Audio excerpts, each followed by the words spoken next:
I mean, out of these seeding games, obviously health would be the most important thing. But what was it that you were looking for your team to get out of this?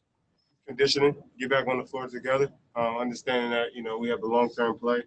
Staying healthy is, like you said, one of the main things. But long-term play was getting guys back on the floor, getting ourselves conditioned, getting ourselves and our bodies ready to go. And I think that we've done a good job of that. You're pretty happy where you're at now. Is there anything left in this last game? I mean, we want to play. We still want to win. I think our teams all made us competitors, and we understand where our next. We understand where our opponent is in the playoffs, but we want to be ready to play hard and play with some intensity. So, this last game, we'll see how our coach decides to play us and use us. Appreciate it. Thanks, Kyle. Without. Go next to Doug Smith from the Toronto Star. Hello, Kyle. Thanks for stopping by. What's it like on the bench in that fourth quarter? You guys seem to be having an awful lot of fun cheering on guys who never get to play in close games. Just walk us through the mood of you guys supporting the guys who don't get to play a lot. One thing about our team is no one man, one player bigger than another. We all treat each other as equals, and to have those guys have an opportunity like that, Stanley make the game winner, Juan to be out there and make a big three and get an one. Paul Washington making a big play, Malcolm Miller playing great defense. For those guys to be out there and getting time and just being able to have a part of a big game on national TV, for them to play is cool, man. And I've always said 1 through 17 on our team, 1 through 15, wherever we have, we're all one team and we have one goal and we're on the same level.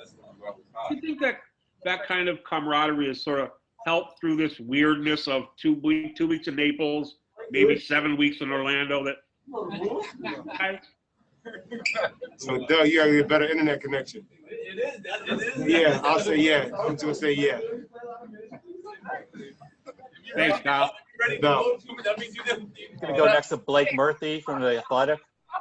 Hey, Kyle. Just wondering, for you guys that have gone through these last 2 seasons with Coach Griffin, for him to get that first win, what does that mean for you guys? The world. It means everything. It shows the humility of our coach Nick Nurse for having no understanding to give him a chance to coach us on national TV, get his first opportunity to really coach a team from the first tip to the end of the game. And he did an unbelievable job.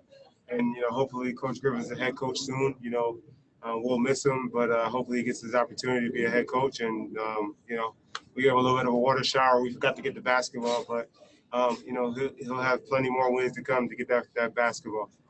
Thanks, Kyle. Going to go next to Michael Grange from Sportsnet. Hey, Kyle.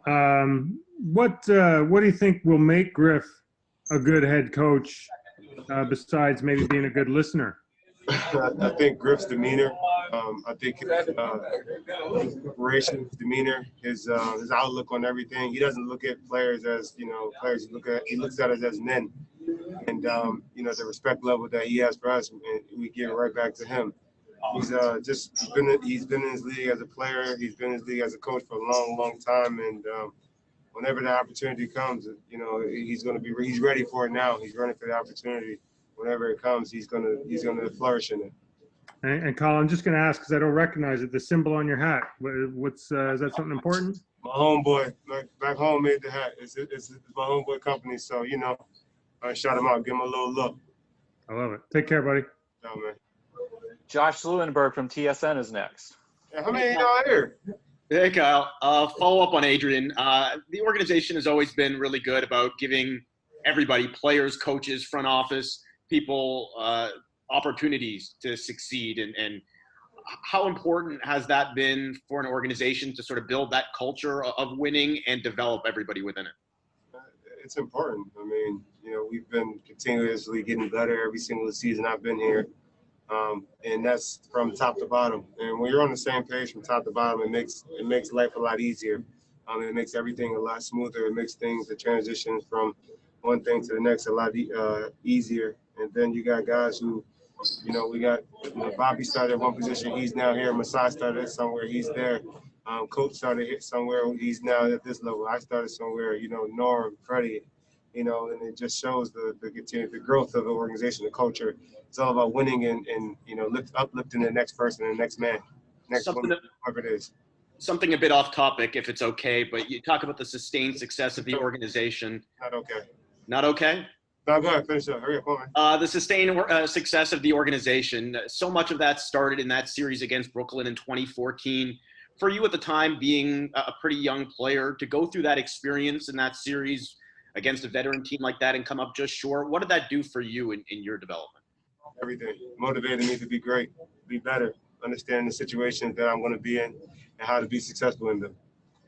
You've played a lot of games in that arena back in Toronto. Was it ever as loud as it was in Game 7 of that series? Game 1 was loudest.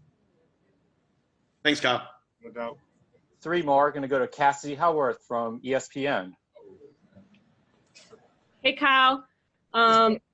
With the day-to-day repetitiveness probably unlike any other season, how anxious are you to start the playoffs, especially with the matchup set against the Nets? I'm just excited to get to that point. You know, there's a lot of work that's gone into this restart. A lot of work is going to this bubble, and that's from, you know, the league, the PA, from the players and the coaches, the organization. It's just been unbelievable. And one thing about it, you have to thank everyone that's been on the boots on the ground, the people that's helping, the PR, the communications, the everything. Everybody has been unbelievable. You just got to tip your hat and say thank you to everybody. And that's the one thing that, you know, I'll take from this. But once we get to the playoffs, it's why we got here. That's why we worked so hard. That's why we are, you know, everyone put their moves aside and, you know, their effort to a point where we're on a champion. And the best part of that NBA season is the playoffs. You guys feel like you were in a dance battle with the Sixers bench at the end of that game? No, we just having fun, and that's the one thing about this situation is, you know, you were able to kind of have some fun, and you know, at the end of the day, we're all NBA players, but you know, it's a small fraternity of us, and you know, we're both supporting our team, so it was cool, man. It just shows the respect that we have for them and that they have for us, and we have for our teammates. Thanks, Kyle. Last 2 are in person. Going to go to Tim Reynolds from the Associated Press. What's up, Tim? How are you, Kyle? Are you anxious to leave? Great, get the hell there. The last big check mark on your legacy was settled last June. I mean, you're vet, you got your ring. I mean, I want to get more. well, that's the question. Okay. What is when you have the one, when you chase the one for so long, what goes into the reset of the motivation to try to do it again? That feeling is unmatched. As my children being born, I don't think I've had a feeling like that ever. And that's the motivation, is to keep doing that. We don't play, you know, yeah, we play for, you know, to provide for our families and do what we can for our communities, but we play to win championships. We play to, you know, for a higher level. And right now we're playing for, you know, ourselves, our families, social injustices, keeping the conversation going, but we're also playing to win the championship.